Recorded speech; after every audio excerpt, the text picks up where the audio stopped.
আসসালামু আলাইকুম, কেমন আছেন সবাই? তো আজ আমি মায়া মাছ রান্না করবো। আমি প্রথমে মাছটা মাথা কেটে ধুয়ে পরিষ্কার করে নিয়েছি।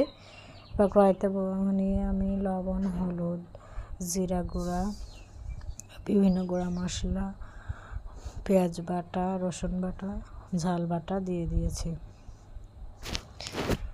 দেওয়ার পরে এবার মাছটা আমি একটু ভালোভাবে হাতে মাখিয়ে নেব।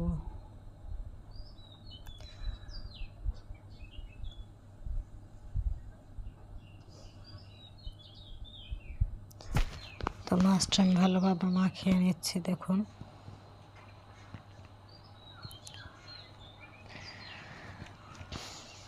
মাছটা মাখানো শেষ। এবার আমার তেল দিতে মনে ছিল না, পরে আমি আবার তেল দিয়ে আর একটু মাখিয়ে নিলাম।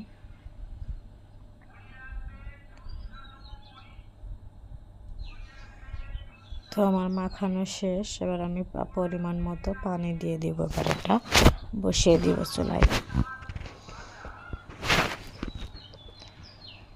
তো এবার আমার মাছটা বলক উঠে গেছে। মাছটা রান্না শেষ।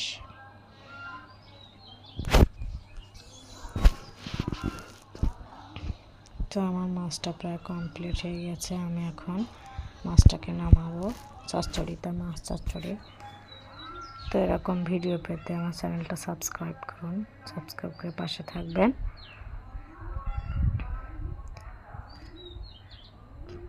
দেখুন কতটা সুন্দর হয়েছে। তো ভালো থাকবেন সবাই। আল্লাহ হাফেজ।